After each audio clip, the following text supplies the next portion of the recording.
of sight, into the unknown, unknown, where mysteries are shown, shown, into the feet we own, own. Come with us and let it go, go.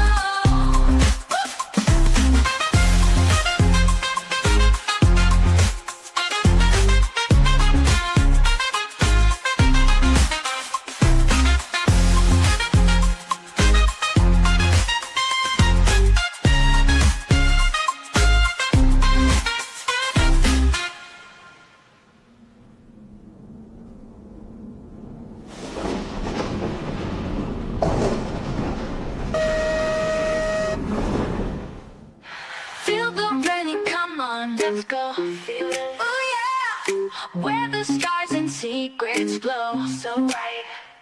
Some Nation X radios glow, oh no. In the night we'll ride the show into the unknown, unknown, where mysteries are shown, shown, into the feet we own. Come with us and let it go, go, go.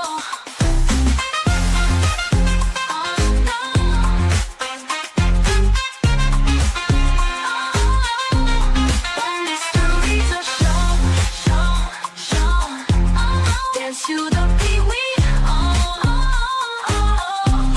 Come with us and let it go, go.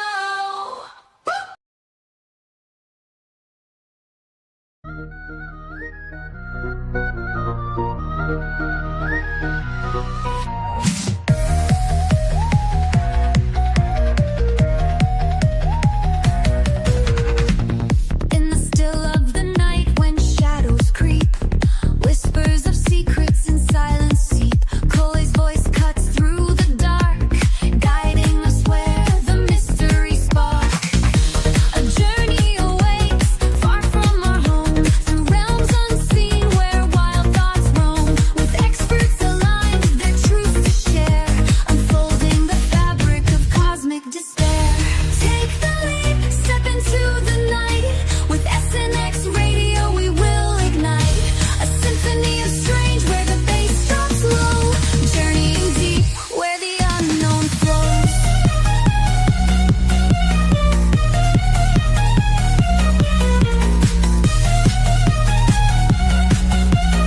UFOs glisten in the starlit sky. ET whispers, look up, don't be shy. Paranormal tales woven into fate, as Cole invites us to contemplate. Heavy beats.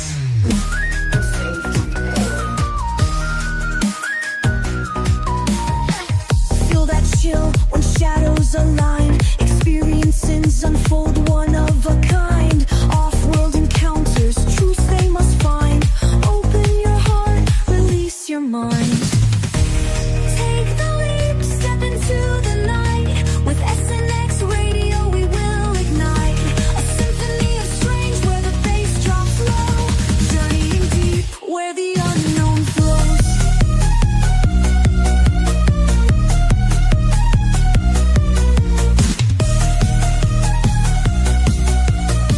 What lies beyond the veil of sight? What secrets kept from our human plight? Coley's conversations stir the thread, an awakening call for the living and the dead.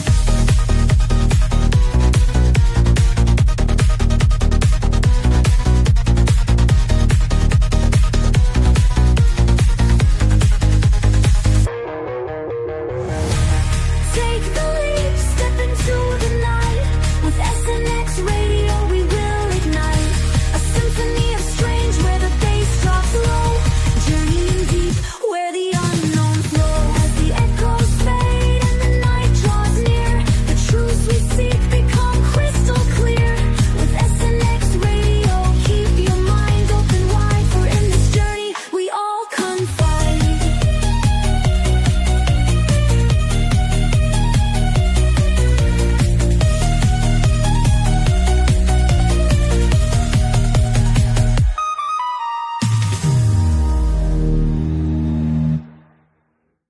Hello, everybody, and welcome back to another episode of SNX Radio.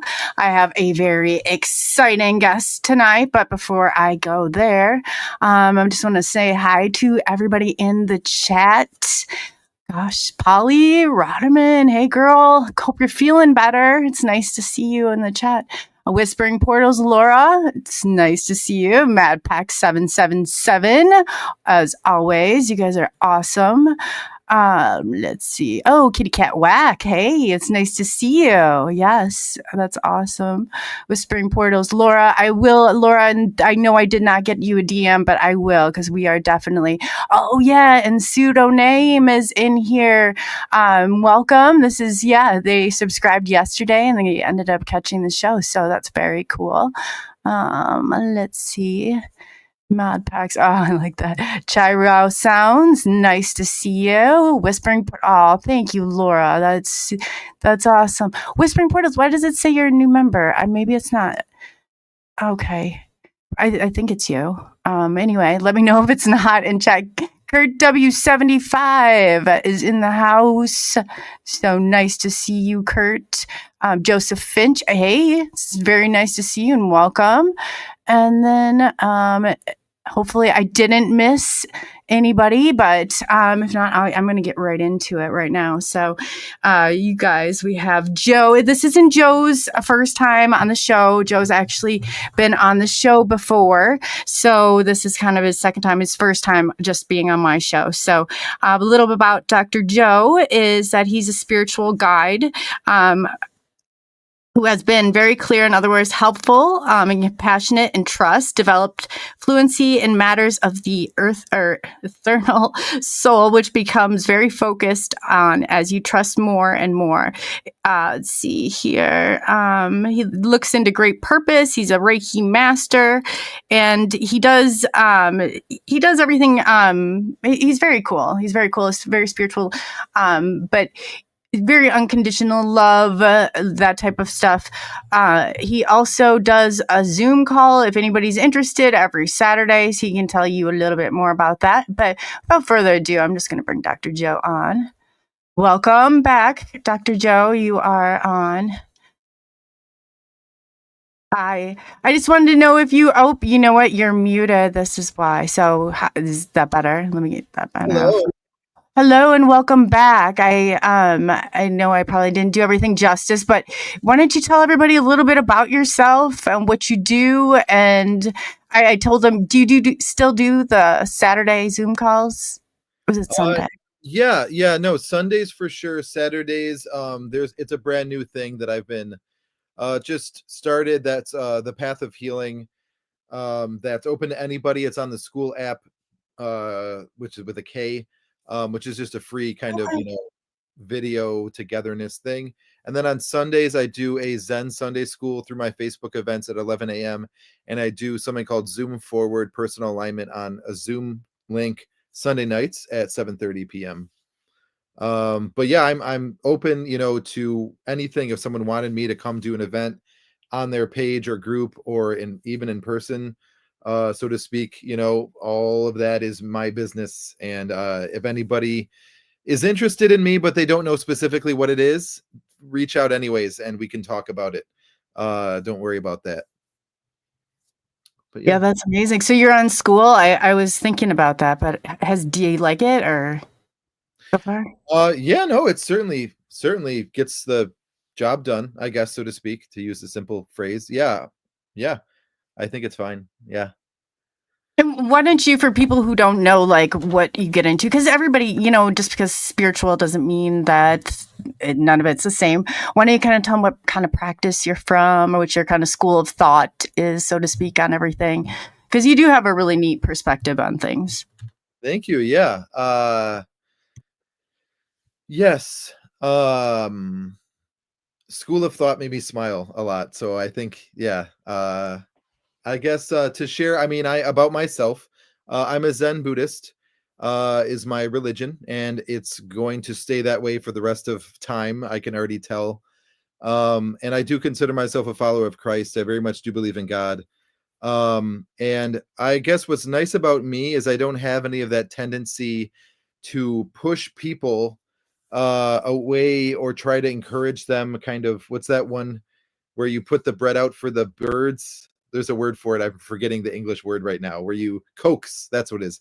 So I don't really have that kind of push pull in me religiously and or otherwise. I see it as ultimately just disingenuous and kind of against the point of life, honestly. Because I say that because sometimes people could say the exact same words that I say, but they might have hints of it, or it might be glaring. And yeah, I'm very proud of that aspect of myself. And but yeah, and Zen, Zen, Zen just means to see clearly. So really, I mean, everything that I stand for is about clearer sight. And but yes, as far as school of thought goes, I mean, yes, nice to meet you too. As far as school of thought goes, I mean, I can go a lot into that because, as Miss Weber knows, I have a book called The Reform of the Education System. So it's kind of a deep well of, I guess, to use the analogy of water, I guess, is the right element, something that satiates us, that has a nutrition in it, that isn't kind of just on the surface, in that kind of way. Something that I could bring up to start, is the school of thought. I actually came up with my own philosophy. I have a philosophy in that book, in The Reform of the Education System, and it's the only book that it's in that I have so far. It might get repeated later on if I'm writing another book. It's called The Philosophy of Life Promotion. And it's not a super long chapter, and it's pretty easy for people to kind of grab and to hold on to, or kind of like, even you could say, plant your feet on it, in the sense that if someone was to take on a philosophy, it's more of like that you're standing on it, right? It's kind of like when you go out the door kind of idea, and walk around, it's kind of there, as part of your makeup. But yeah, I guess a little explanation of that. Certainly not to discredit my very, thoughtfully put together words, in the book, but I'll attempt, I guess. The Philosophy of Life Promotion, there's a beautiful quote, and it's basically a paraphrase. It's about every human being was once a child, and children naturally will kind of get up and run. And in that way, that our attitude about that whole thing that I kind of just, which is just generally true, should be, we're working to purify that, in the sense that we can see that that's already the case. And so it's basically that the child running through the field shouldn't be prevented from running, which you can interpret kind of as a law, like the constitutional, even kind of, mindset of law. And then also that we should do what we can to encourage all of the children to run, which is kind of a, I guess in that kind of way, you can take that kind of simple lens or scope, and you can kind of filter in, different things, intricacies of life into it, which is what a philosophy is exactly. And then basically, then you have something that is undoubtedly great. So you don't have to go through your life questioning yourself, or your intentions, or your instincts, or your where, what you stand for, and that can be a very, I mean, that's guaranteed, psychologically speaking, a better way of living. So yeah, there you go. That's I guess a good start for tonight. No, I like that. And when you're talking about school reform, can you kind of go into a little bit more about, like, I guess, who is it intended for? Is it like a school of thought? Are you talking about the school of life? Are you talking about in our schools? Do you know what I'm saying? Yeah, no, school. I kind of want to go with this first. I came up with my own 4 base courses, and what's the other part? The other part is my vision. So I came up with that on my own, and it's, a percentage, very much in the minority, rather than the majority of this entire book. And yeah, the whole book is going to be over, depending on formatting, I would say at least 350, 60, 70 pages. By far my longest book. And this chunk of it that is just my school idea is about 20 to 30 pages of that. And I call it a complete parentheses R and parentheses life on earth school, a completer life on earth school. But yeah, basically, yeah, I mean, I guess in this kind of way that we can allow our minds to kind of the same idea kind of as the philosophy, in the sense of our minds naturally kind of crave certain things, right? Every human being has needs, in that way. And that's literally how I wrote that section of that book. I took a list of human needs, and then I applied how my a completer life on earth school, which is completely original. There's no other influence, I guess is a word, but it's completely something I came up with on my own, in light of all of these wonderful, this entire shared world that we have, and everything. So it's not that I was in denial of our world when I was coming up with it, which wouldn't be as good. But anyways, I basically kind of took a list of needs that actually was beyond 8, which is pretty decent amount already. 8 of basic human needs. I googled it, and it ended up becoming a longer list that's more like 15 or something like that. And belonging, what is it? Belonging, I was going to say like expression, coming up with things on your own and that are different than other people's things, that your preferences are different than theirs. So the list goes on and on. But basically what I did is I took the list, and then I weighted against all of these classes that I came up with and the whole vision. So the entire school its metal is being proven, I could say, in those pages, intellectually alone first, and then people can feel much, much more comfortable if they were to take it on in real life, through that expose, based off of purely, to use the word again, undebatable science in the field specifically of psychology, that we know these needs are real, and we know that the effects of them being met or not met are real and consistent and objective. And basically that's all I needed to go off of, to basically prove how this would or would not work in our shared world, my completer life on earth school. And I also do in that book have a way to apply outside of my thing that I just explained, which is the original idea for its own school. I've been calling it from the dirt, meaning that there was dirt there and then you'd have to put everything else. But basically I do have also in there an application to what is already going on, how to start reform without any putting of your foot, meaning like you just go in there and you talk and you express, and you would be able to achieve reform through communication alone, without having to make any claims or conditions or anything at all like that. So that's me in that book. And I also don't shy away from being a spiritual guide in the book. I noticed it became impossible, so I gave into it. And I even say it in the book. I go, I know this is a reform book and it's not spiritual, and I'm a spiritual guide. And we have that idea of separation in church and state, of church and state, Dr. Joe, before we open it up. But basically, it became the thing that this is spiritual guidance. It is that, but I'm not convincing you of a religion.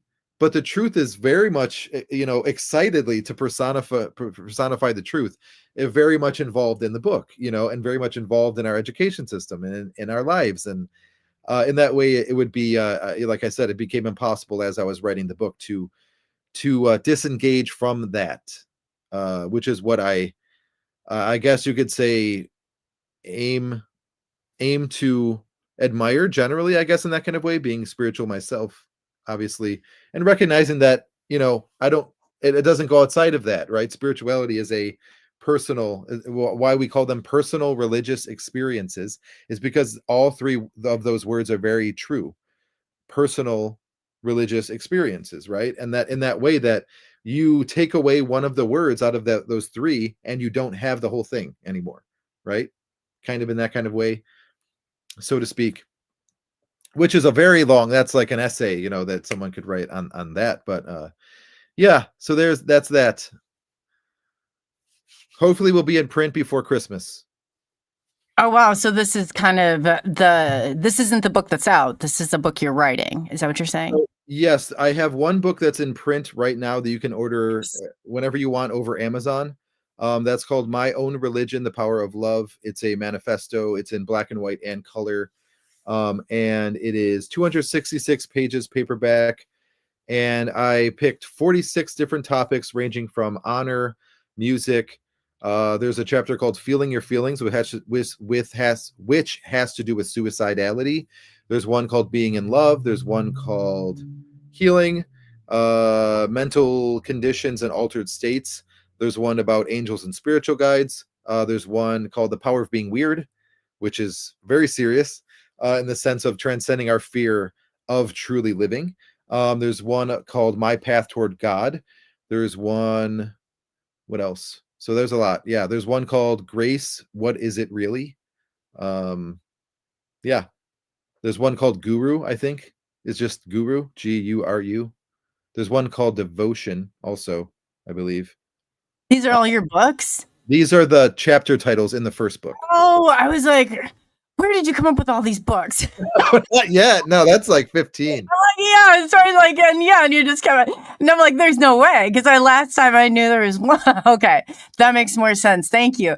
You know it well. You know it well. That's good. Thank you. Yeah. I'm sorry to interrupt you, but I was like, what in the world? That's so funny. Like, Joe, man, you've been busy for like the last couple months since I've seen you last. Oh man, you do a lot of work. So primarily, I guess, if people were to come to you first, what type of services do you offer? Yes, so I'm a Reiki master, which is I like to think of it in the sense that my perspective on Reiki is pure enough that I would like to think of it as kind of like my poster, like the first thing that people know about me or can kind of connect the dot to me as a person, which I think is the highest reality. But I have been, I could be quoted having said, if I was at a luncheon, you'd see my name, Dr. Joe, and then it would say spiritual guide under it, which is certainly, it's my main title is spiritual guide. But yeah, so Reiki is energy medicine, and I'm a master in that. And I have a whole book on that. I'm very comfortable talking about it in all of its facets. Sometimes people can say up to a certain point, right? Even if they're very seriously considered maybe an expert on something, they have a little bit of a corner maybe missing. Mine is completely blank white with Reiki. Every single possible corner I am comfortable opening my mouth about or refusing to actually go into, right? Which has to do with the nature of light, right? That you're recognizing what is right and wrong in the moment. And that's actually a chapter name in my book, The Reiki Bible, A Guide to Reiki Living, The Nature of Light. Yes. So I'm a Reiki master, spiritual guidance. I put a video on my website, joevertino.org. Take out the doctor part, joevertino.org. And that's me. That's my website. I have a video with a beautiful dashiki, blue and gold dashiki, which is like a traditional cultural garb that is kind of formal, but it's very comfortable. Doesn't have collars. It even has polo shirts beat, so to speak. But that video is called Spiritual Guidance, or What is the Point? Sorry, what is the point of spiritual guidance? And in that video, I make it very clear, which is my job, right? To provide clarity and not confusion. So much so that people can discern, tomorrow and next week and next year, from my influence after, a certain amount of time with them. But the point of spiritual guidance, I present it as only to encourage meditative awareness. So in that way, there's no other strings to pull or doors to open, or windows to shut. It's just encouraging meditative awareness. And then basically, naturally, you might have some people kind of stare at you with their eyes like this for a little bit. You might have their eyebrows go up for a second or something. But basically, what is that face about is what you just said, Dr. Joe, meditative awareness. Okay. So, because I would probably just sit there for a minute, right? If they didn't ask anything after that. I mean, meditative awareness is basically, it's basically that we exist and that, we have an ability, so to speak, to use a word, to perceive deeper. And the thing is, how do you do that? Well, perception isn't like my hand is in time and space. So my hand is able to move through 3D reality, right? This way of, volume and width and, the physical dimensions and our perception. How does the dimension of our perception deepen? How does that get deeper? Right? Like I imagine like Mario Kart where he goes down the tunnel thing, right? And he's do do do do do and he goes down. I'm envisioning that in my head right now. Yeah. So how do you do that? And that's the thing, is that there is that's what meditative awareness is, and the whole video is about, is that deepening of that perception that doesn't have a direction physically. So then what do we do? Well, that's what meditation is. You're stopping the physical part and you are well, and then at that point, after hearing my words so far, sometimes people can be, unfortunately, not this group, but other people, unfortunately, can be unclear on their intention, right? We could say generally, their intention for sitting still, their intention for meditating, their intention, in that way, because now our intention is very clear right now. What is it? To deepen our perception, right? And we understand that we have perception and we haven't deepened it yet, so we don't know what that would be right away, right? It's impossible. But yet, really all it is right there is an excitement, right?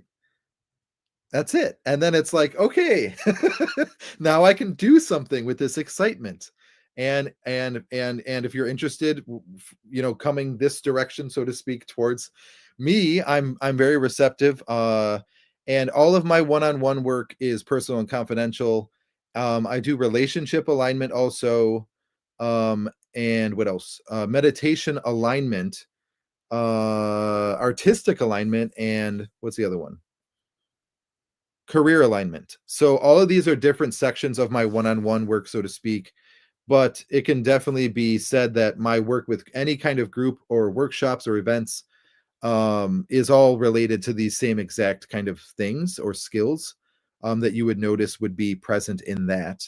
But basically, yeah, so spiritual guidance, it's intuitive work with people in the sense that you're naturally encouraging meditative awareness no matter what.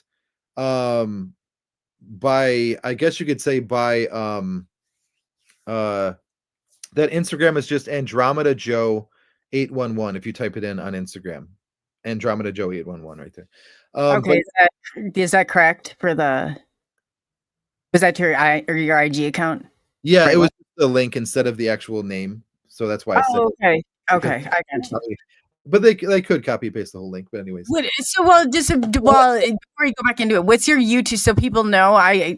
I didn't pull it. Can you give me your YouTube handle, and then I'll get people to, because you're also streaming from there too. So I was gonna let the people know in chat that, so they can, because you do a lot of stuff over on YouTube.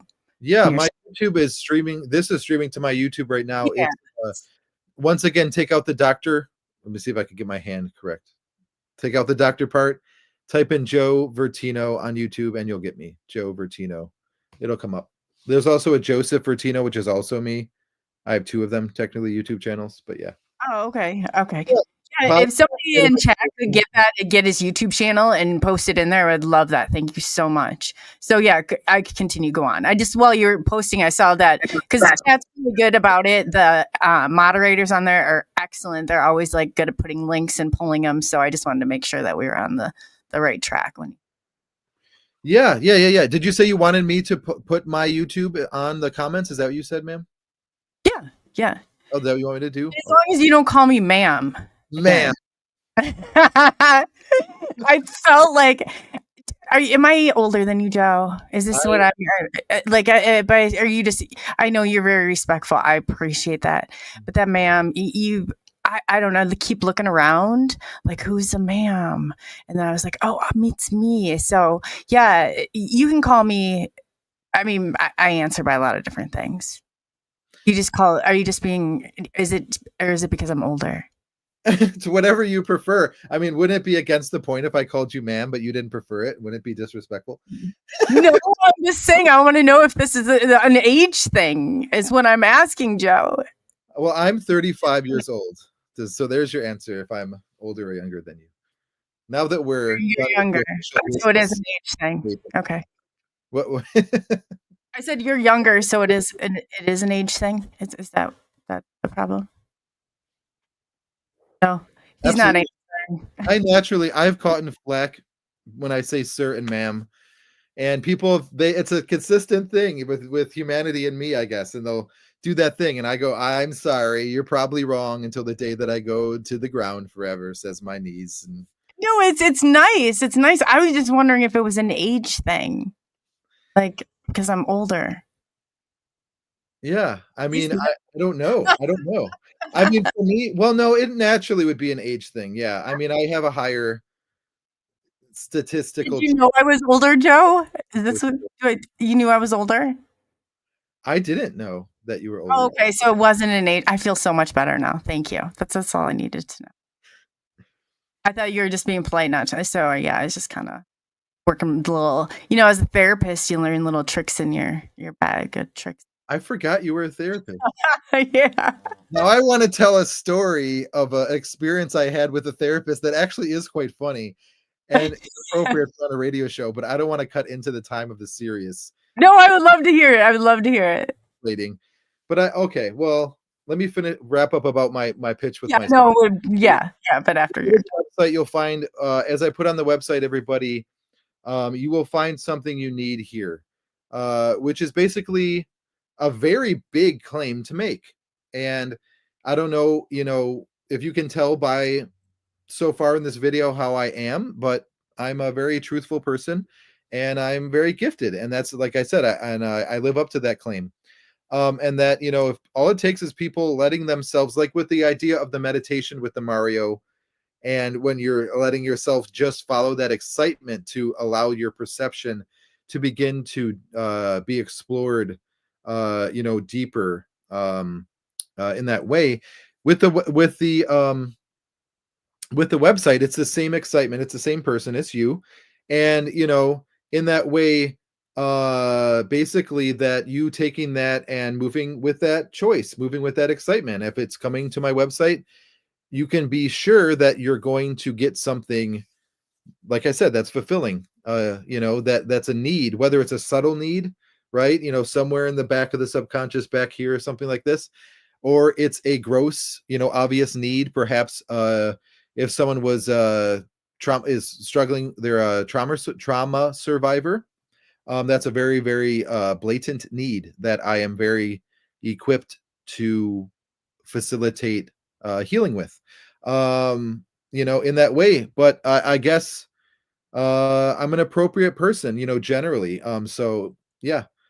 joevertino.org, podcast, guided meditation, books, music, and me if you want to do one-on-one stuff, and or anything with, generally me just looking for groups and in-person work anywhere in the world at all.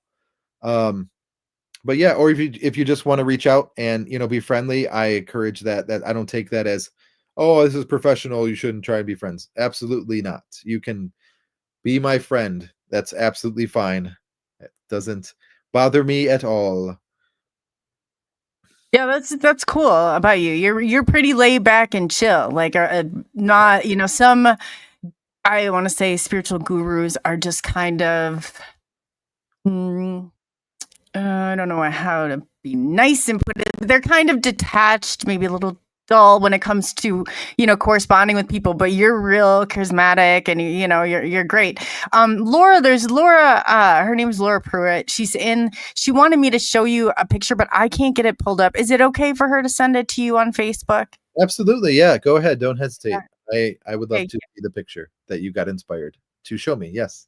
Yeah. So Laura, if you're listening, because when she was on a live stream, she had something with the color. I think she's wondering, I don't know, since maybe you do Reiki or whatever, that with a color. So I just wanted to ask you that. Laura, if you have a hard time finding him on Facebook, just DM me and I'll get you in contact. So if she didn't hear that, I'll make sure she does. So go on. If you go to the website, my website has all of my contact info on it anyways. So Facebook, Instagram, email, even my phone number, I think, is on there. But yeah, it has all of my contact info right on there. So. Oh, so if you want to prank Joe, no, I'm joking. I'm quickly removing that off of Facebook now. That's awesome. So tell us a therapist story. My son used to call me a pest. I thought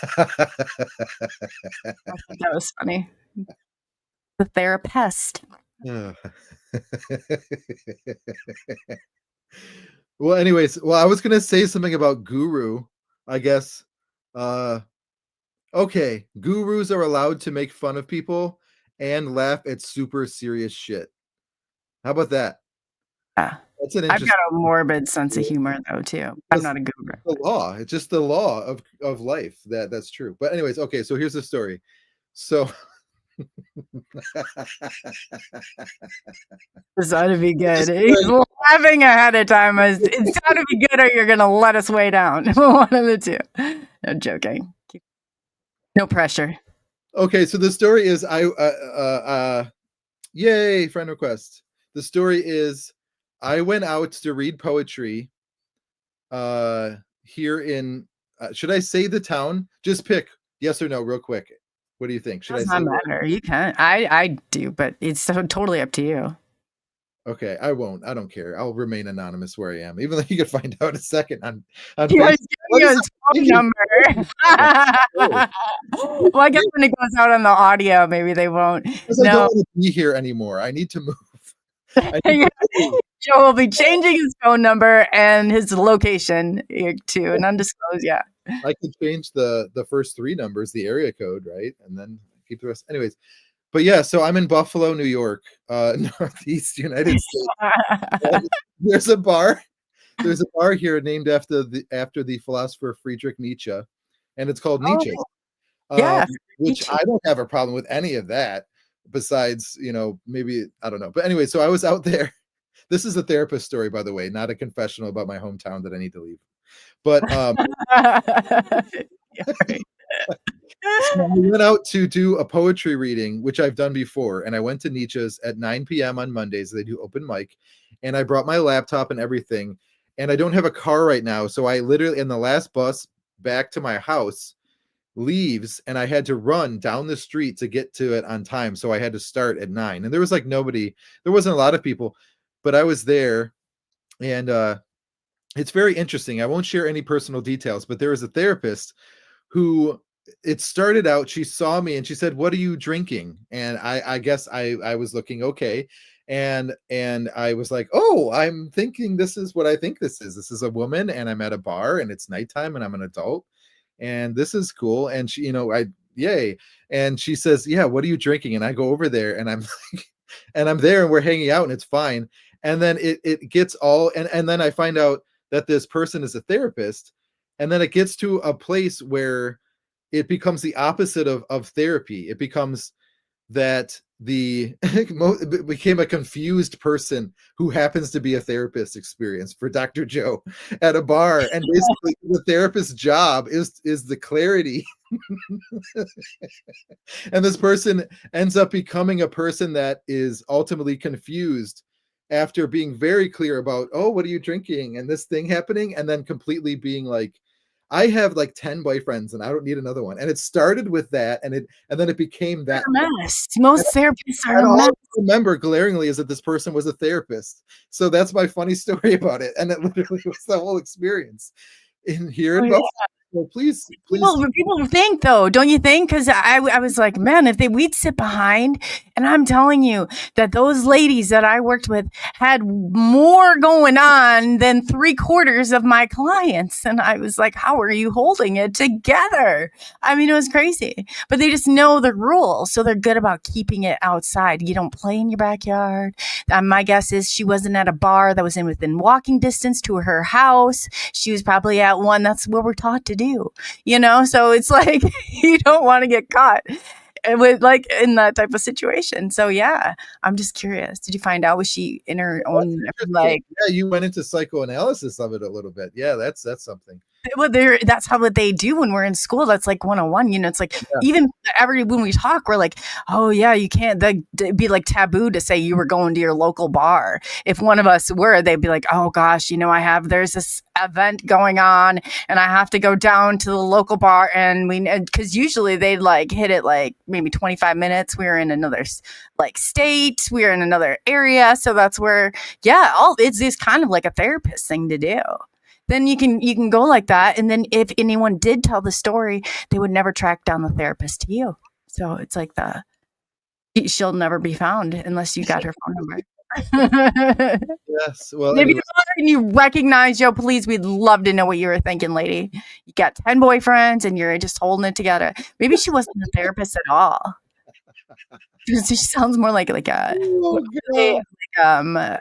like the big love type people, not a swinger, but one that like has many, their love is, I don't know, multiplied, not divided, that type deal. Was it Yeah. that kind of a Yeah. bar? Was it that kind of a bar, Joe? Well, I don't know if the bar is any kind. I think that's we know that from Psychology I didn't 101. know if it was a swingers bar or if it was like a Mormon bar. I don't know. Like, The bar, so it detracts from your growth because it's not the kind of bar. It's just made of wood and steel and has cups, and hopefully none of them break. did it have a theme? Did it have a theme to the bar? No, I don't think so. Oh, okay. No. I don't know. What would Nietzsche's theme be if it was Nietzsche? Oh, Friedrich Nietzsche. He's dark. I read a lot of his stuff. Huh? I love Nietzsche. Yeah, I think he's wonderful. Anyways, we should we're already at 45 minutes. I was going to say, even though this is lovely, I was going to say, is there more stuff that we should be going into? Oh, you want to get us back on topic. You gotta say something, Joe. Gosh, you trailed us off here, and then now but that's good. You're bringing us back. So why don't you go in and go back into tell us about your Zoom calls. Like, if people that are listening, they would love to hear about them. Sure. Like, what do they expect if we come on to Joe's? Because we should bombard one of these. So you have them on Saturday now, and you also have your Sunday one. So the Saturday one is the school's app. There's a wonderful guy on there named Mr. Alex Nelson, who's a wonderful yogi, beautiful hair, beautiful personality, basically cares about everything, and is very energetic. And it's a wonderful person to be around. And everybody in the it's called Ascend Pathway. It's just a school group on there. And then basically he included me, and he recognized my talent and stuff, and basically said, yeah, come, hang out and whatever. And that's just starting out, so anybody can join that if they want to, which I have all over my Facebook, the link for that and everything. And then I have Zen Sunday School Sundays 11 a.m. EST, which is in my Facebook events. And then I have a Zoom Forward personal alignment 7:30 p.m. on Sundays EST. So Zen Sunday School is basically an hour of you get to experience something that is guaranteed good for you, that's free, that you don't have to move an inch every Sunday. And I am just starting out doing that, so I guess it's up to people when they want to start enjoying my groups in that way more. But yeah, I mean, basically Zen, I do the same thing that I did at the beginning with the idea of personal religious experiences, and with each word, Zen Sunday School. And in that kind of way, I kind of provide for each of the three words in the hour. But basically, you are getting a dose of humble honesty, no matter what, guaranteed, which can be very refreshing, for people to just have in their life. And there's absolutely no, nothing, there's no requirement. You don't have to show your face or ask a question or And you also are allowed to do that as much as you want, within reason. And yeah, basically you get you get very good advice for life, and you get to maybe feel part of it. I think that's something that would help a lot with that. You feel included. And a lot of the times people, without going into details in that way, for whatever reason, we can feel very, very segregative, or discombobulated, or it can be at my outside of my life, this way is okay, but my insides are not. And something like that could be like a miraculous thing, I guess. I don't know, not to say that about myself, but yeah.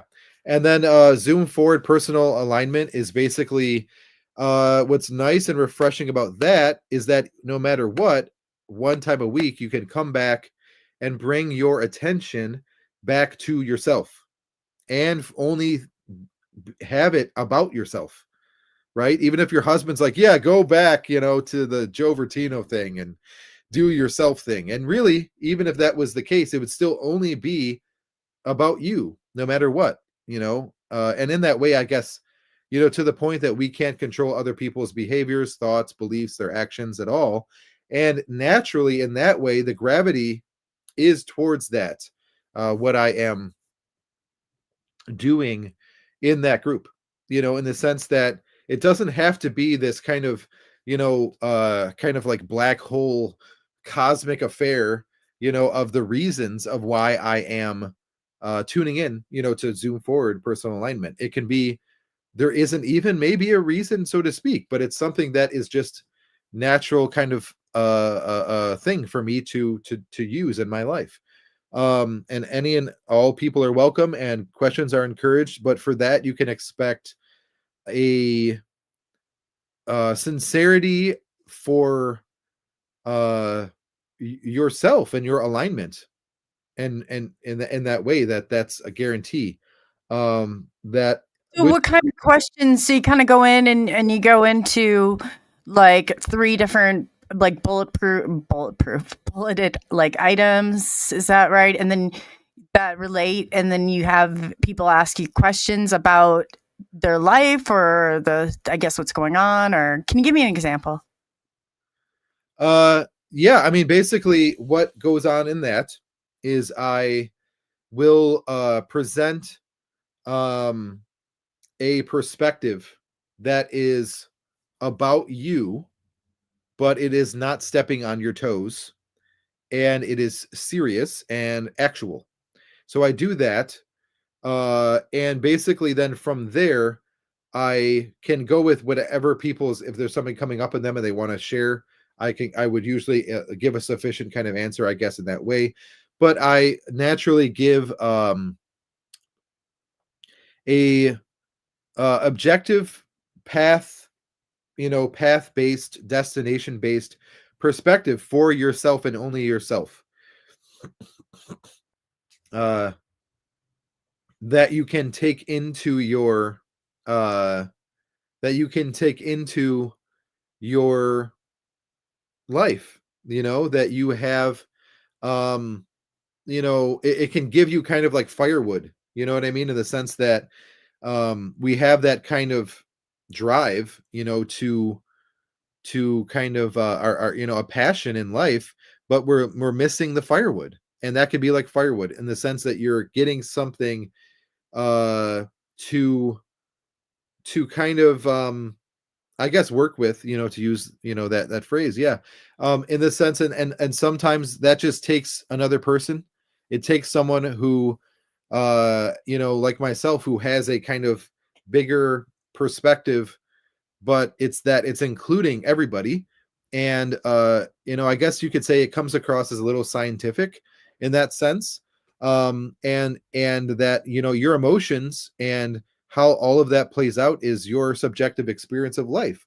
And my job in that group is basically to give you the better grip on your steering wheel, so to speak. And what, what are the distractions that would help you to get rid of distractions in your life, so to speak. And it would help you to accept your we could say divinely based aloneness, being your only self, myself, my person, come to terms with that. And, that is something that can happen in a snap of a fingers, but it's something that, that kind of acceptance can take time. And, yes. And I guess in that way, it helps that, this person, Dr. Joe, is holding all of that in his perspective. I say that because on a supportive, psychological, healing kind of just comfort level, in the sense that if someone's going to be a positive influence in the world, knowing that they are thinking correctly, about life, about everybody, I think is something to that, for people to resonate with, you know? Yeah. Yeah, no, that's so you're kind of so you're like a therapist, but not a therapist in a way. I am not a therapist. And actually, it's funny that you say that. And then, is there a time limit on the show? I mean, we're almost at an hour. It's longer under 2 hours. Under 2 hours. Wow. Okay. Yeah. A while. Geez. I mean, yeah. We don't have to stay on the entire 2 hours, but I not that I've not done. I used to do 3-hour shows, but StreamYard will only put them into shorts I generate it itself if I stay under 2 hours. So that's why I say. But you're welcome to talk all night long, Joe, if you'd like. Oh, how lovely. Oh, anyways, okay. Now I feel a little bit better because I was going to say in the hour mark thing, but yeah, at least we got some serious stuff, out there for people to hear so far in the first hour. So, but anyways, okay, what was I saying? I was definitely saying something. What was I saying? You were talking about being a therapist. Oh, right. I've said before in my stuff that people could think that I'm a therapist or that I'm a professional psychologist, which is like a super, super compliment. But I'm not, and I'm not going to be, because I'm already set in my dharmic ways, meaning that that would be part of someone's dharmic ways, having a degree in psychology, and mine is already fulfilled. The boat is full of all of the things that it's going to carry to the other shore, and so that would not be relevant for me. But to finish that point, I can seem like a therapist, and I am an expert in the field of medicine. I am a doctor only in and of Reiki. And it's not a doctorate, PhD, college level, courses thing like psychology doctors are, but I am still a doctor. I'm an expert in the field of Reiki, and it's all about the societal benefit, which is why we have titles, so that which has to prove itself, right? So in that way, there is no doubt in me that my work is helpful to people. But in context of, I guess, kind of wrapping up the thing about psychology, I mean, why could I be confused with someone who has a degree in psychology or / therapy? Because all this truth that is being called forth is one truth. So because I am passionate and I have talent in the field of healing, and I have a deep vocabulary, it translates as the same kind of way that psychologists act or are or speak or seem, right? And in that, in that kind of way, that basically what works is what works. So if I'm that person and then a psychologist is another person, those people are accessing a similar connection with this one truth, right? So that's why, I guess, if that makes sense, that what heals somebody in a therapy session and what would benefit someone hearing it on the video from Dr. Joe is the same exact thing. That does that make sense? Because it's the one truth that we're of healing, so to speak, that's being given. So I understand it that way. So I don't see any qualms, with psychology or therapy at all, in myself, even though I'm not a psychologist. And I, even on a kind of even a basic level, I could say I am at could be competitive, right, with psychology, business wise. I'm a Reiki master. I'm not a psychologist, but I don't do that. It doesn't happen. You know, it could be that, kind of bearing down competition, with all of psychology and something like this. But no, absolutely not. I think psychology is wonderful, and it's very much important, and it's not going anywhere. It's going to be around. We're going to be around, and it's going to help us get better. Yeah. Yeah, it was excellent. And you know what? I was thinking, Joe, if you wanted to, I could think I can share my screen and they would be able to hear you for live calls. If you would, this would be a good time so people can. So if you guys are out there, I'm going to go ahead and I will put the number in there. And then that way we can see how Joe put Joe to the test. So I'm going to put in there and I'll get the number in for everybody. And that way, if this is something, if you would like to call and ask Joe and talk maybe about, that way we can find out exactly kind of how he does things. I mean, no better way than to do this. So I'm just getting the number really quick here, and hopefully this will work. So yeah, Joe and I were kind of, and it would be okay if it were just me, but the problem is that the people couldn't hear Joe when we had tested it earlier. So I was like, crap. So I'm going to go ahead and we are going to be taking live callers, and it'd be 818-854-9533. And I will go ahead and put that up on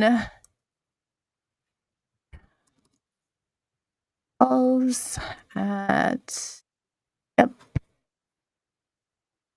And we'll get that in hopefully. So don't be shy. Do not be shy, because it always usually takes one person to call in, and then people start calling. So do not be shy. Joe wants to hear from you. I just want to make sure that I have that number right. 818. Did I hopefully 818? Yeah, okay. 254-9533. 254. I think nope, I did not put the right 254. 254-9533. 254. Yep, 9533. So disregard the last one. If you live calls are now going to be taken at 818-254-9533. So you can go ahead and call Joe and ask him yourself directly. So be more than happy to, if anybody wants to call in line and ask Joe for questions yourself. So yeah. Until then, Joe, you just keep on, I guess, do you do any sort of, how do you find out what people's issues are? How does it, just talking to them? Do you do some sort of intake or? Yeah. I mean, I guess in that way, how do you find out what people's issues are? Yeah. Very relevant question. Yeah. Some people have you fill out forms. Some people do, fact finding, or just a lot of times you can just do it in conversation. So. Yeah. I mean, I guess in that way, I actually will take an interesting angle and not go into the Reiki territory. I'm actually going to go with the reform of the education system territory to answer this. Some people have asked me, what is the main thing of reform? And the answer is related to this answer of this question, even though they're completely different realms. But it's basically that answer that I gave people for that, where they asked me, what is the first nail to hammer in, of reform? And I said, the willingness to change for the better, right? First strike, right? First, the start of it. So in that kind of way, I actually am bringing that up to answer your question, Miss Coley, because, yeah, how do I know what my issues are? And I would say preferably that's the end of the sentence, in the set of, how do I know what my issues are and everybody's issues in the world forever and ever, right? And just it being about yourself and the attention being there is a lot more peaceful. But in that kind of way, that's a start to it. The willingness to change for the better. And that I use that as an example, right? That kind of, kind of hand gesture, it being, what are my issues? And letting that be the end of the sentence rather than going off into, looking at, pictures from 15 years ago, with family members I'm never going to see again, even if they still probably have a lot of issues in their life, and going into this kind of thing, of what are their issues, and it taking away from progress, because yeah. So the willingness to change for the better is something that brings us into a place of accountability, and you can start to, from the place of accountability, to know and resonate with the reality, so to speak, that would provide for you that relevant truth that happens to be, I would say, maybe always, right, serious, meaning issue based, issue related stuff. So that's my answer. How do you get to that? And that, what I'm saying, is very empowering in the sense that you right now can start that without me saying, hey, book a thing with me, or watch this video of mine, albeit the same person, right? Of course, my stuff's still great. And other people can help in unforeseen ways, and psychologists would rejoice at that one, that very I'm important. no longer a therapist, Joe. You're no longer a therapist. Okay. No, I'm not. Okay. Just by thinking, maybe. Yeah, no, long story short, when the COVID hit down, we had some conflicting viewpoints on that, and I said it was not for me. I did it. I was very good at it. I did it for 7 years, but I worked with children, and once, it just, so I think your path is better. I'm not saying, like, some people, therapists, that's their way to go, but I guess I would want somebody who was not working so much as from a school of all these westernized older, because we haven't had some real new school of thoughts in therapy for quite some time. Like, you going back, even knowing who Friedrich Nietzsche, or you call him Nietzsche, is, you probably are pronouncing it correctly. But it really, like, some of the stuff, do I think, but at least you have that discernment that you can go through. And that's kind of why and somebody's spiritual, you're bringing that spiritual, and that's so important, that aspect of it. And when you talked before about the separation of church and state, well, that right there shows you how they're trying to keep that divided. It's so much so divided in a therapist's office as well. So, for a lot of reasons. So that's why I think that you're doing what you're doing. You're kind of doing that work, but better, because you're not regulated by all these government agencies and, all these, like, different, like the ACA, the APA, it just, like, it goes on and on and on. So you're so constricted when you're up in that therapist office, whereas you have the freedom to do a lot more than what we ever did. So that makes sense. Yeah, no, I'm flattered and I'm honored to receive those words. Yeah. And I guess in that way, it's nice that after hearing that, that I have a lot going on, to help people, in different avenues of life. And I guess I'll go with this. I'll share this point. The two most, I guess, when you live in a way where you aren't afraid of the truth hitting you in the face, you start to get exposed to certain things that translate. It's like God or the universe starts to translate to you personally, and we could say maybe utterly personally. So this is part of that. So something I discovered, the two most, could you explain talent in the field of healing? Absolutely. Yeah. Let me say this real quick and then I'll give an answer to that. Yeah. Yes. So the two most important qualities of life. I discovered this along my way, basically, of being, maybe I could say, a little bit too alone. Now I'm 35, don't have kids, want to have kids, want a lot of friends, obviously, but I was, earlier in my life, I was alone a lot of the time, and it was just what was, and I discovered something, so to speak, in that way, that I'll share with you, through being connected to the truth and not being sad and alone, of course.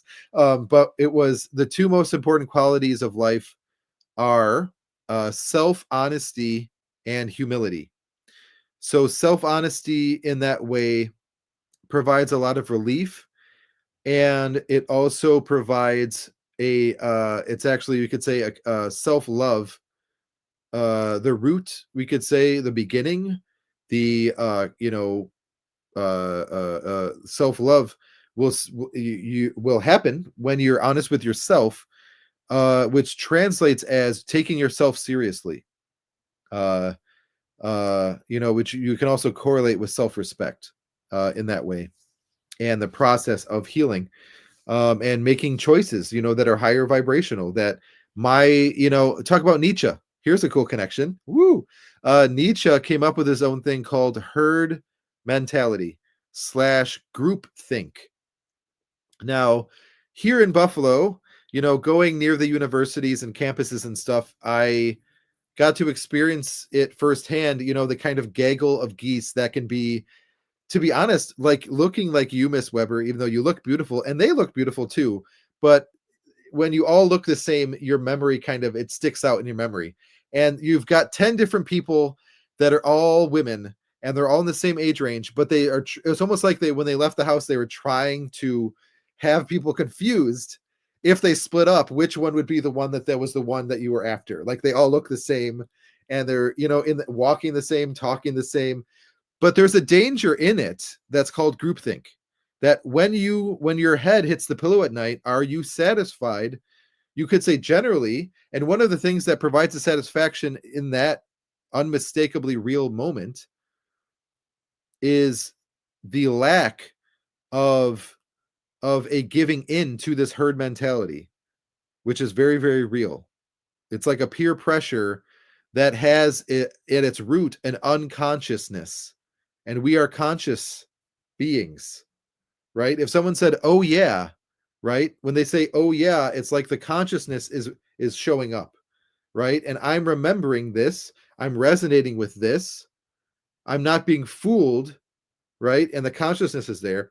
So anyways, Nietzsche came up with, did I tell you, this is just sidetrack real quick, but do you know what SNX stands for? It's subnation. X, and what that stands for, it's a polymorph word, subliminal dissemination. So I get where you're going with that. Very interesting, and how much we can pick up in that unconscious mind or that realm, but when it's very intentional, maybe by other people. yeah. There's a lot to that. I kind of want to go into that a little bit. Let me finish. Okay. So self-honesty and humility. So self-honesty in that way is kind of like allowing yourself to face, it's like when you're facing a wall, right? And you're sitting, and all there is and what there's going to be is just a wall in front of you. And that you are allowing your experience that's already happening. You don't have to make it happen, right? You're allowing that to be, so much so that your attention starts to resonate more and more with whatever your authentic experience is. So that's why that's super important, right? And you can start doing that, like I mentioned earlier, like that instantaneous thing, of kind of like a spark, snap of my fingers. You can start that right now, right? And literally, you can pick a wall and let yourself, now you have the good reason for it, right? And let yourself, be honest with yourself, which doesn't mean you have to write a journal entry, or anything like this, but that you don't have to, it doesn't have to become anyone else's business forever, and you just allow yourself to have the relief of, succumbing, surrendering to what is already the case. And that's what that is. And then humility is basically, I am never going to be anyone else. Those people are never going to be me. And that's just true. And that there can be I would say, instead of a relief, I would say a strength. A lot of the times people struggle with, where is strength? What is strength? How do I get to be actually strong? Well, in that way, you start with what is actually true, which is that. And in that way, the herd mentality actually can become sliced in half by humility, because it's based in a lack of connection, an adequate amount of connection with that truth, that I am only me and I'm never going to be different or outside of my own self, for all of time. I'm born as this and I will die as this, in context. And that in that way, further humility would allow you to go further rather than backward, because, okay, I'm only me and I need help, and I am allowed, because I'm paying attention, to myself, because I'm the only one here. And then you could start acting in alignment with what is actually the truth, what is actually the case. And that's why people who are humble won't be afraid of going up to the president and asking them for what they need, or, and having that conversation, that needs to happen, because all of it is resonant with the truth. And the only thing that you can say sometimes that's blocking that from happening is arrogance, which is the opposite of humility. Yeah, definitely. Definitely, that ego, that death of the ego is very hard for a lot of people. Don't you think? Oh, Not the death of the ego? ego loss is a topic. Yeah, I would say it's But isn't that kind of what that would be, No. like, similar to somebody's ego that you're talking about, or no? Yeah, no, that's not far off. That's a fair comparison. Yeah, humility, lack of humility, ego, and how about this, in the sense of, like, when someone is struggling in egoic ways, what can happen is their dissociation from the shared reality, right? Like, if your husband, was stomping around the kitchen at 1 a.m. while you're trying to sleep, to get up and do whatever that you're going to do, which obviously matters, right? And he knows, that you have to do that, but that's happening. That's egoic in this sense, because it is in that way, it's like a disconnection from this, What if you had a husband that was doing that and you booby trapped kitchen? Then he would be dead, maybe. He would learn not to do it again. Yeah, in that way, that acceptance, if you want to see the sword to the ego, would be acceptance, right? Because the ego, if you look at every single possible thing that would be this kind of mechanism, safely analyzing our own self, what you would notice is that acceptance is nowhere in it.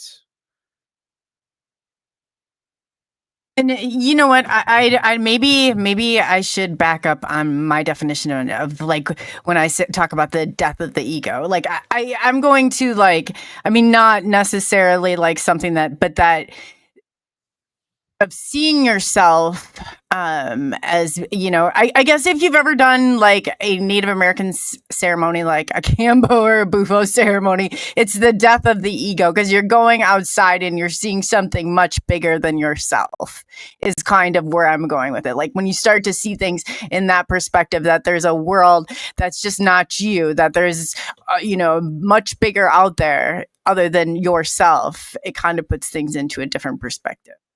Yeah. Yes. I mean, in that way, that isn't that now this is something that I would love to get into. And this actually is very serious for me. And we naturally kind of float into it. Like a river. And what and already mentioning, it sounded like you were mentioning Native American. Was it Native American? Yeah. That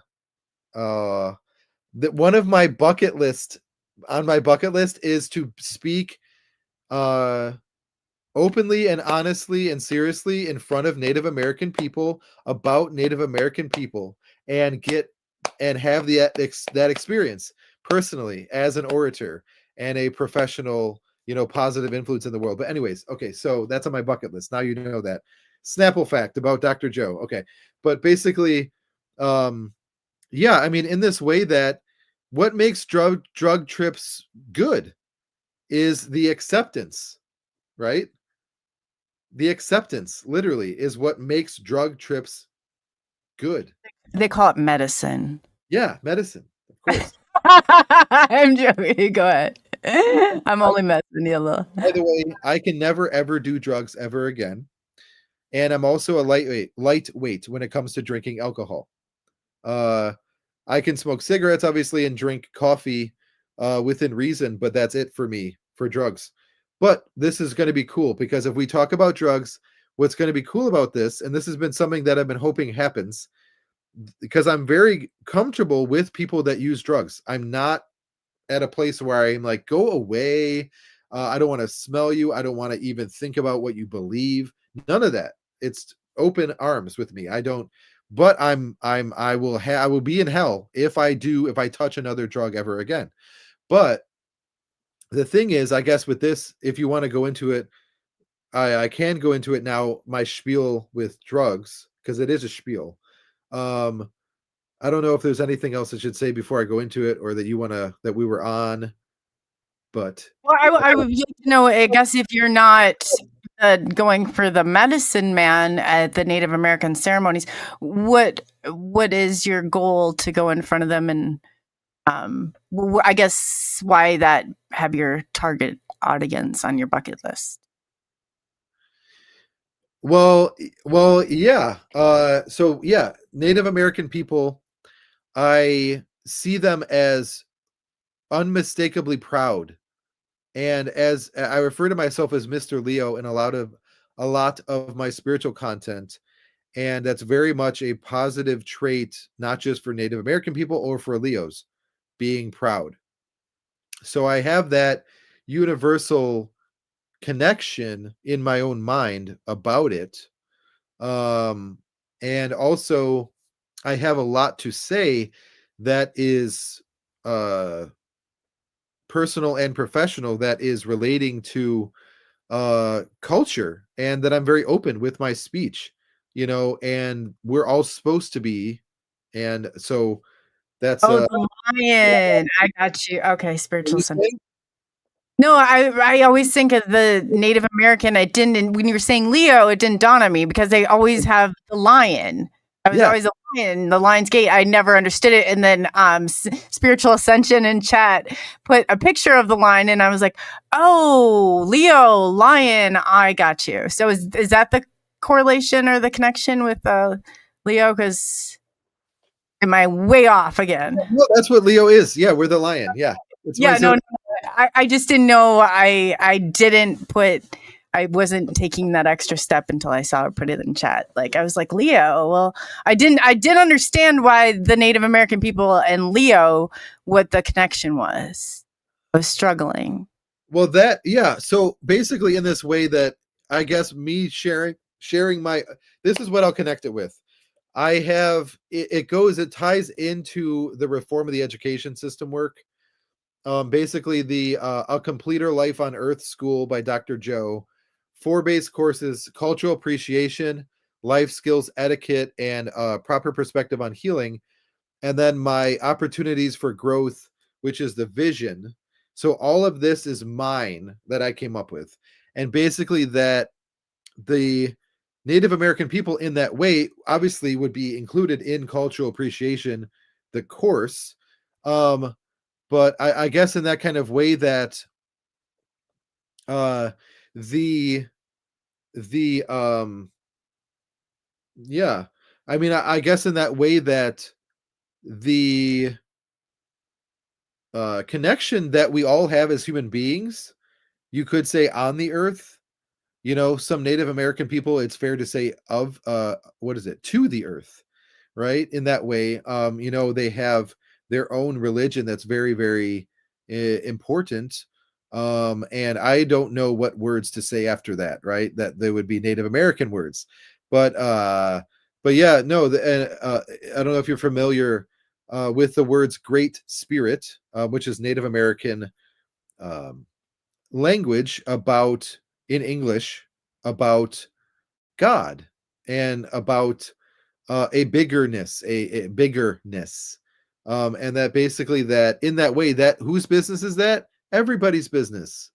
And why not? I mean, naturally, I mean, I feel like I am comfortable, in my own skin, um, with my speech about Native American culture, which obviously isn't going away, just like psychology. And basically, and I'm born in the territory, so I'm in, Buffalo. We have the words here, Tonawanda. Moving. What's that? What? I'm joking. I said, so you're not going to be moving tomorrow. Not tomorrow. No, I would though. I mean, that's the other thing. It's about life. When you're talking in the beginning about your phone number. Toilet in Sedona, Arizona. It's about right? But Sorry. yeah, I mean, basically that yeah, so in that way, I mean, I guess that yeah, I mean, that's what I'm hoping, that someday I get to share my spiel, about life technically, which comes down to education system reform, what I've come up with that is helpful, to our species, sharing it with Native American people. And if it came down to it, I would say if the Native American people said, if there is a white man or a black man or another colored man, we are not going to let you do this, I'd say, kick them out, kick them out, kick them out. Let's do it. Dr. Joe, Yeah. the Native American people, and he is going to talk to you and enjoy checking it off of his bucket list. But yeah, no, if you were going to give him the drug talk, he better. Yeah, we were going to do the drug medicine. The medicine. Because they might boo you off their stage. If I did that with them. Yeah. Yeah, no. I mean, it doesn't. If they did, I mean, if I don't want you not to be authentic and genuine. I'm just saying that they might at that point like boo you. Well, in that way, that's a good boo, right? Yeah. Because the education system reform stuff is so serious. And what are you doing? Your programming is booing me. It's not, just don't take it personal. Yeah. The programming. Yeah, I mean, basically then, so, and like I said, I would love to talk about that too, the name of your radio show and everything. Yeah. I mean, that's that's some stuff that, that's some stuff to talk about. But yeah, we're at an hour and a half. Anyways, do you want me to do the drug spiel? If you can do it. Like I'm not authority. Like, yeah, this is I there's no dictatorship here whatsoever. You're free to. This is your show. I'm just here hosting it, so I'll let you lead the way. Awesome. Yeah. Well, I am a good leader. I got it, Mr. Leo. Yes. But anyways, so but yeah, so basically, so actually this is a cool now I'm rambling about leadership, like the ultimate serious, topic of all time. But yeah, I was gonna say leadership in that way. Leo, the sign of Leo, there's 4 categories of the zodiac. The fixed signs, the keep your cats off my trunk. Oh, I meant to. This comment is what I must. She must have put that right as I was clicking it. Sorry. What's your type of leadership, Joe? Yes, I'll give a spiel on leadership. So Now, I'll start this with I am in the place of understanding that it is a global thing, leadership, right? Because I know as a North American, as a United States citizen and person who's still here and has been speaking on a video about all kinds of stuff, it could be, for some people not clear that this person doesn't understand leadership applies in the entire world, not just in North America and with our founding fathers. I just feel more comfortable saying that first about something as super important as talking about leadership. So, anyways, basically, in this way, sticking with my point where I started with about says Mr. Leo about the zodiac. There's 4 categories of the zodiac. Cardinal, if I remember all of them. If I don't, you'll still get the point. But cardinal, fixed. What is it? Air, or the elements: air, earth, water, and fire. So those are the elements, and then inside of all of those is the other categories: fixed. What was the other one? I can only remember the 2. Fixed, like I'm fixed in place, like a statue. Cardinal is another one, which I think is almost like the opposite of fixed in the sense of like the bird, like there's a movement kind of to it. And then there's 2 other ones, which I'm unfortunately forgetting. But Leo is a fixed sign. And then Taurus is also a fixed sign. Leo is a fire sign, and Taurus is an earth sign. So in this way, says Mr. Leo, who goes down, whether to the depths of hell or to the heights of heaven as the leader, is the Leo, the sign of Leo. We are. And Leo is a fixed sign,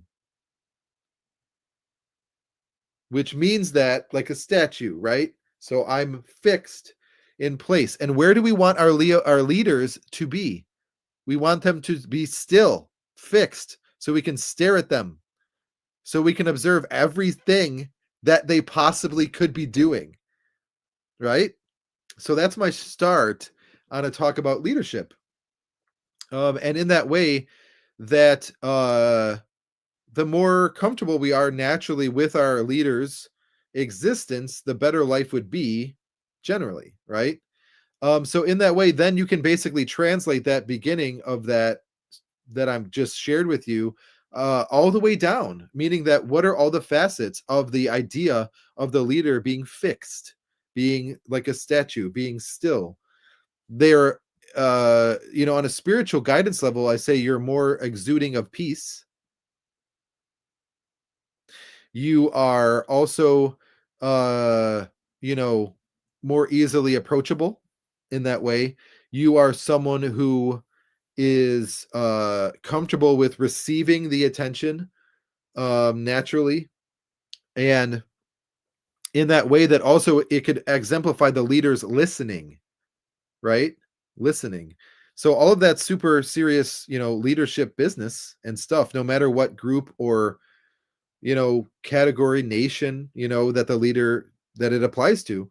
And then basically, I guess connecting that, psychologically, is that all of this is okay. As the sociologists, all of this kind of expose on leadership it's okay for me to say it. It's okay for you to hear it. It's okay for us, to be human about it. It's technically, I see it as someone who believes in God. I think of Archangel Michael, very much depicted as the ultimate statue, the archangel, not a human being, an archangel, and his name means the one, not the many, the one who is like God. Of all the archangels, he's the leader and the only archangel that's like God. And in that way, what is he? Fixed. And what is he about? Protection, safety, and then ultimately truth, because there's an inextricable link, and this is still about leadership, by the way. There's an inextricable link between safety and truth. Now, if you want to get to the real thing, that all of that is our business. How do we get to that? How do we start to resonate with the connection of safety and then truth? Meaning that I would say, ultimately it would come down to self-responsibility, that us being responsible right here, right now, as a single self is that beginning of it, no matter what. And that, going back to that quality, self-honesty and humility, self-honesty, when you're honest with yourself, then that truth, you start to build that bridge between what makes me safe and then what actually is true, right? And then you start to move forward in that way. But yeah, that's very serious stuff that I just shared, I guess. Obviously, coming from the place of leadership and talking about leadership. But yeah, I also go Some ahead. people, I was going to say that, not everybody is a leader, and that's okay, because not everybody needs to be a leader. But we do need people in places of leadership. We do need people acting and doing better than if you're looking at the grands, like you were talking about, and in any grand political theater we're talking, or it doesn't matter. It seems like along the way, the real people that are in and are having some of these leadership positions, like even in this field or in this community, are not the ones that should be there. But I think that there is definitely a need for people to take on and more on that leadership role, for sure, especially when it comes to their own lives. Nobody's going to save you. That would be nice. Yeah, Save you. yeah. This is a thing, I guess, is that now if you can start to see the benefit of my advice to you, which I actually did give a little bit of a forethought, reason thing about with I'm enjoying this hand position a lot, says Mr. Leo. This is so comfortable for me. It looks like claws, doesn't it? It looks like paws. I like this. Anyways, okay, so peaceful opening of food hands. I don't know. Attention, yeah. No, I have my little thing too when I get He has the shaman guy. He says, "Come here, I'm gonna tell you a secret." And he's the monkey with the staff thing. Come here, and then he does the thing, and then he starts going, "Hush banana, squash banana, hush banana, squash banana, banana, banana." That was. But yes, anyways, okay, what was I saying? Okay, so the thing about this is, oh yeah, cool thing to say, sir. Thank you for saying that. Yes. But so basically self-responsibility, right? Because ultimately, like you said, no matter what how are we all leaders, right? Says Mr. Leo, the sun, how are we all leaders? We're all leaders because we have to lead our own lives. And what did I advise? I said self and only self responsibility.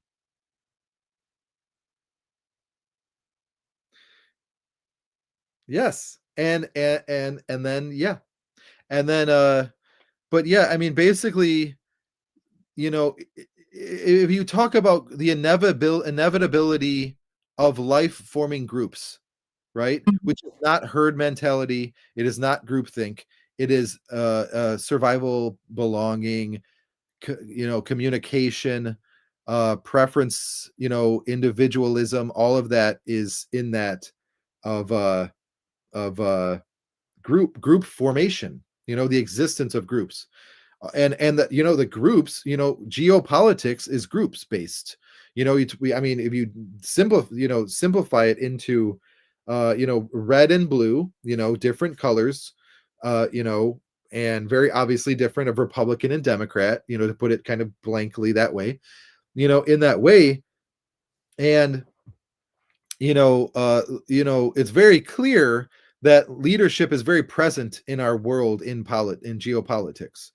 To me, it's unmistakable. Doesn't take a subconscious psychoanalyst to conclude that, after watching some TV with politics, and back to the beautiful realm, which I'm very fond of sociology, is obviously is correlated, in that. But yeah, I mean, I guess in that way that, when you take my advice, I guess, so to speak, whether you already have been or this is something you need. It's a little bit kind of showing up for you tonight, of self-responsibility in context of, just yourself and leading your own self. What happens is when you do that, when you heed that, when you respect that truth that's being told right now, the thing for yourself starts to show up. So the group, right? Your tribe. We already started talking about Native American people, right? Your tribe, your the place and people and times that are meant for you. And basically that's hope, that's pure hope. And you, in that way, your concrete step, right? Unlike maybe if you, to use an extreme example, if you went to church and you were there and you were expecting a concrete, solid solidity, right, to be there, and maybe it missed, your foot missed the step, right? And so in this way, here it is, you being responsible for yourself and allowing yourself to indulge in leading your own life is that because it's letting you connect. It's not segregating you, it's not separating you, it's connecting. It's a connective existence. It's a connective truth, in that way. And that we can understand rationally, we have an entire life to live. God wants us to live out our entire natural life, and I'll say, as a healer, for the purposes of healing, right?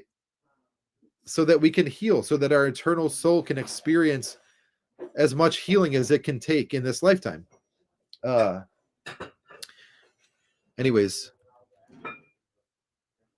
Oh, Polly had a question. I'm not sure if you could see the screen or not. Oh, yeah. Okay. Question time. Yes. Go ahead. I can read it if you want. Yeah. Yeah, go ahead. Since trauma is very personal and CPTSD so complicated. Yeah. How do you apply? You told us on your groups, especially if you are not a psychiatrist, do your groups include also that help?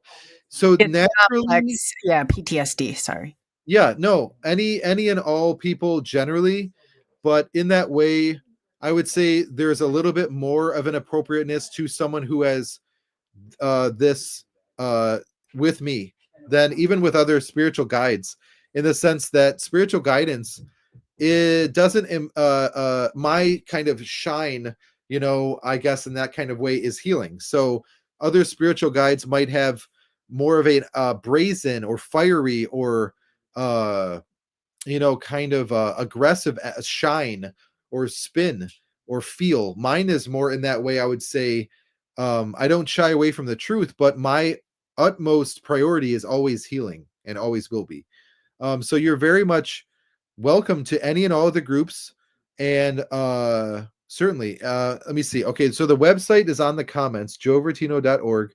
If you go to the website, hopefully the website isn't messing up. I know sometimes I'm hoping to get a new website, to be honest. Some of the words are a little skewed, but there's a section that says events in bold black letters somewhere on the homepage, and it has them. But if you go to my Facebook, which is what it's going to take you to, I'll type it in here, and you send me a friend request, a follow if you want or don't, and you can still just as easily go to the events. There'll be Zen Sunday School, and they will be links all over this Facebook name I'm about to share in the comments. Okay, so I'll say Facebook for speaker on the right, Dr. Joe. His groups are all about the posts on his timeline. They're all in my timeline, all accessible through there. I don't think you put it. I can put it on the. I think you put it in the private chat. Oh, is mine not public? Chat with You everyone can in this email it's on too. the studio. How do you Yeah. make it unprivate? So yours, Doesn't 'cause do it. you let's do it. So you would have to just take it and then you would put it into the because do you see where the comments are? Otherwise, I can just take it and put it there for you. Yeah, if you can put joevertino.org and then you can put Facebook Joe Hastings Vertino in quotes and I'm just going to copy and paste what you put. Is that okay? perfect. And that way, let's see here. I wouldn't make a good secretary. So let's see. Gotcha. Here we go. All right. And there we go. Did everybody see it? Did it not go through? I feel like Yeah, it's there. I think it went. Yeah. Okay. Joe Hastings Vertino, Facebook. Yeah, there I am. So yes, so the Saturday one is the Path of Healing, but my website has all kinds of stuff and it's all personal and confidential with me if you message me. And even if we can take the conversation anywhere at all if you want to do one-on-one work or anything at all, that's literally why I exist. So you found someone for you. found someone for you. Did I say? You lost me. I hear you. Somehow I feel like this all got turned on. No, I just wanted to make sure that are we reading the comments? Oh, is there another? Let me see. No, I just, you said, I didn't know. Hers, I think, was her question just basically, how do I get into my groups? So everything everything needed to go out, Okay. right? That way I I sent think out. that's all she asked me. I don't think there's any... I've copied and pasted everything. Oh, yeah, no, thank you. Yeah, No, I I saw think that. it's good. There. Yeah. Okay. I saw a different variation to your website. That's why I was asking. I can't find it now though. It was like, I think Polly had put it up there. Did you have something on Squarespace too? Yeah, it's the same website. There's a Dr. Joe Vertino .squarespace.com, but it's the same exact website. I got you. I was just making sure because I saw it and then I was looking back. That's this one right here. Same exact website. Yeah. All right. So where do people have to go get registered for your Sunday school and your Saturday shindig? Yeah, there's no registration, but if you want to say hi beforehand, you can. Basically, it's on my posts on my Facebook timeline. You'll see blatant kind of posts on there. And like the one on there that has the alien faces, it's in the chat. You're good. Okay, thanks. The one that has like the alien faces, because we were gonna talk about that stuff tonight. I thought we didn't really get to it, but it was great. We still have 15 minutes. We can talk about it. But yeah, if you go to my Facebook, that's the easiest way. So as long as you connect to my Facebook, like, follow, subscribe, add friend is fine. Send a message to remember or connect with me. And it's under my events, the Sunday School, Zen Sunday School, and Zoom Forward, which are only me, and only on Sundays and they're free, are just my Facebook profile events. And then there's a Saturday group that is a school app thing. That's the Path of Healing. That's going on Saturdays at 4 p.m. And then I have Facebook Lives that you can go on to, or you can even request. You say, hey, Joe, you want to do a live together? Do you want to, can you maybe cover this in a live? And what do you think about this in my life, which is personal confidential question territory? Any and all of that's what I'm about. So, yeah. That's awesome. So I guess you know, and I would love to have you back on. You're more than welcome to come back on. I always look forward to having you on.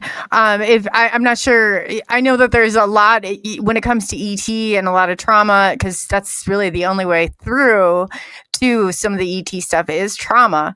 And I think a lot of, and what I'm seeing in chat and too, is like a lot of people in there are going to, they want to know, is that like something that you're, and you mentioned it before, I guess, like before we close with the ET, like, is that something that you're knowledgeable about? I mean, not everybody, just because you come on here, like, you know, they assume ET, but, you know, I guess, what is your connection to that? Or is, you know, for people who've had these, and even with like the paranormal in here, like Laura, she's like literally some of the stuff I've seen her in her pictures, what she's dealing with is so outside the spectrum of what you would call your normal, you know, type of environment. So is this something you could handle, I guess?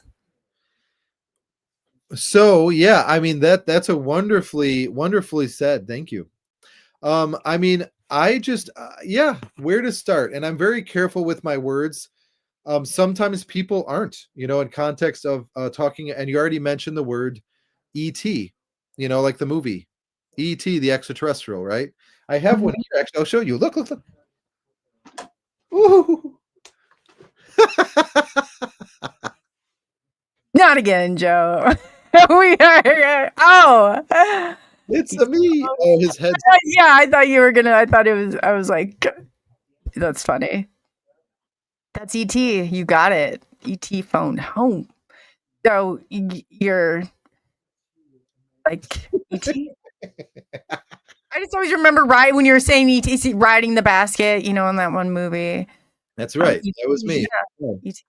Yeah, as a kid, you did that. Well, So anyways, okay.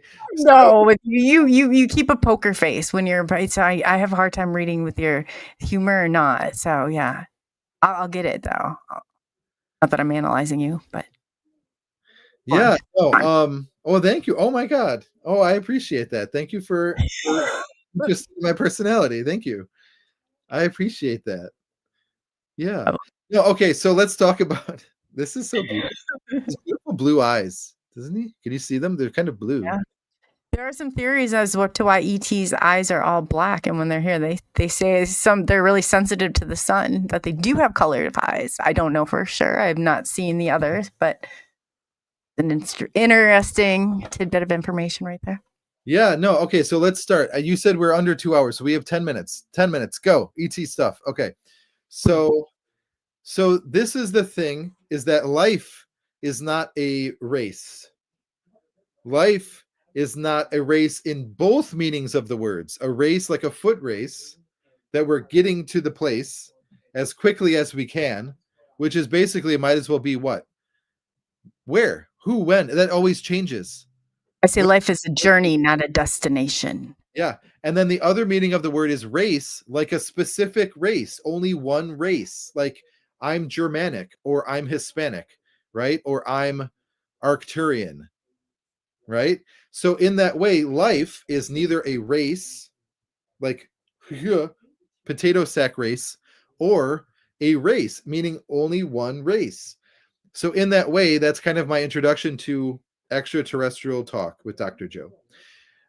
So in that way, you can maybe naturally feel a little bit more at ease about it, because it's a pretty serious thing, you know, that we're talking about potentially all life everywhere, right?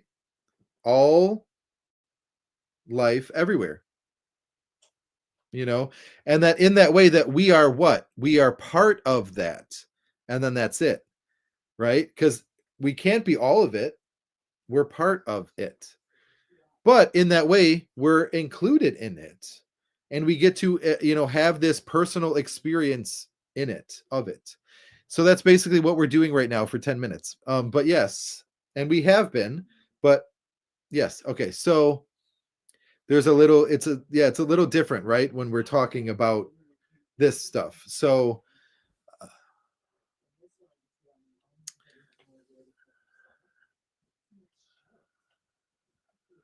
You're reading, Joe.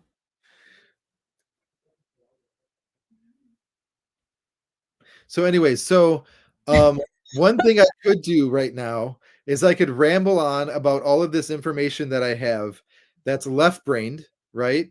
Of different facts and about different ideas, concepts of different beings in the universe, and how what does that have to do with us on planet Earth?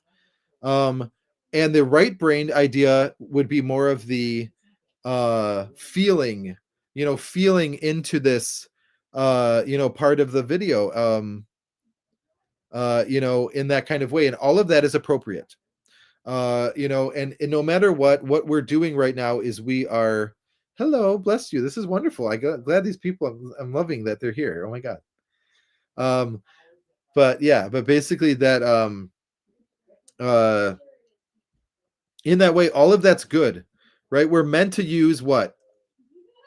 We're meant to use our brains, right? Rather than what? Rather than not.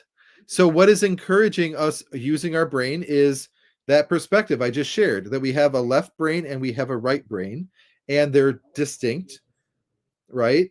And they're in that way, the left brain has a certain function, the right brain has a certain function, right? And left brain, we only have 7 minutes left, but in that Yeah. we'll do this. We'll do this one. I will go through and I'll say some cool, technically left brained, and I happen to be a man, right? Starting with the left brain or whatever. But because left brain is masculine, right brain is feminine. I'm left hand dominant, if that makes you feel any better. But anyway, so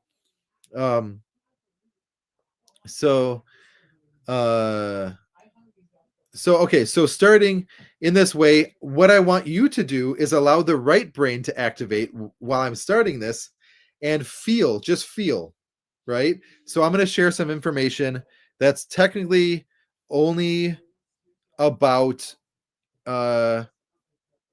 ET consciousness, right? That there's an otherworldly ness that we are allowing ourselves to hear right now, right? So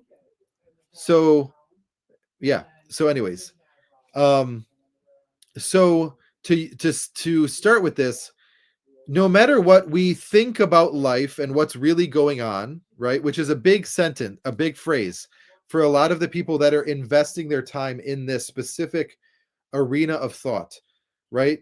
Of ET stuff. You'll hear words like starseed, you'll hear words like alien, and dimensions, and evolution, and light and love, and awareness, right? And in this kind of way, ascension, so in that way, that people that are in this place like myself are I'm comfortable, at any in any way, with it. And not everybody is. And that's, I would say, I would, hope that people start to move towards being comfortable generally, to say something about it. But yeah, in the sense that we already kind of are in it. We're already here. We're already, but anyway, so this idea is that there's different races besides just what we can say is human. And human means the man who is of color, right? Hue meaning like a hue, right? Color, right? And man meaning like my form, my, me, this. And that there's that's us, right? So to speak. And that this idea is, well, is there life that exists that when we look outside of our children who are next to us on the earth and look that way, which happens to be like the sun and the stars and the sky, is there life there? Just right. So in that kind of way, that if we allow ourselves to maybe lean a little bit thinking, yeah, okay, then you start to get to this idea called star seeds. So star seeds, two different words put together, makes its own word, star seed. Star meaning other than the earth, right? So the humans are here on the earth, their kids are next to them. And then the other, the there, is their life there, is the star. And then seed means like life. So it's like, yes, right? So then basically, star seed comes from that idea that, and then basically that there is a differentness that is possible that we can resonate with as an individual who is a human on the earth, but it's somehow, some way possible that, and it's connected to other life that isn't per se human, right? And this is that's a big whoa. You know, that's a yeah, that's a big kettle of fish, right? So in that kind of way that, you know, in this way I'll share about myself. I resonate, you know, in this kind of way with the stuff that I'm saying. And our galaxy, right? So, So Kurt, or excuse me, I was wanting to listen. So, Joe, do you think that have you experienced ET or UFO? I have to ask when you just said that. yeah, yeah, we can go with that. Yes. Have I experienced ET or UFO stuff? I am a sensitive being, and I mean, I haven't like seen a UFO, you know, with my physical eyes, you know, but I have been very open, you know, and observant my whole life. And I guess in that way, I've connected dots for myself, I guess would be my answer, that are supplemental, that are fulfilling, that are adequate. Evidence is a word, you know, in there, but yeah. And I guess, yeah, that it ultimately comes down to our relationship with creation, you know. And I even think of Reiki, the universal energy. I like to call it the universal white light of God. Yeah. Oh, definitely. Yeah. No, I just didn't know if you had, and you know, not all experiencers like have seen the crafts, or you know, it's a lot of, you know, when you go into that spiritual side of things. But if we want clips, and we definitely do shorts, we have to end this. But Joe, I'd love to invite you to come back. Yay. Does that work for you? Otherwise, because we're like Yeah. under, if I don't end this stream, and we're not even going to do the outro, everybody. So if we don't end it now, then we don't get all those nice clips, and it'll be like a lot of, so otherwise StreamYard will do it for me. So that work? Yeah, absolutely. Wonderful. Well, thank you all. Website. Yes, thank you, everybody. Yes, website, go on there. Okay, tell them again, Joe, really quick. JoeVertino.org, and you'll find something you need, something fulfilling in there, guaranteed. And please don't be shy, and, you know, message me, anything, you know, at all. I'm here for you. That's why I exist. So. All right. Well, thank you, Joe. And thank you, everybody. We have to end this quick just so we have that. And I apologize.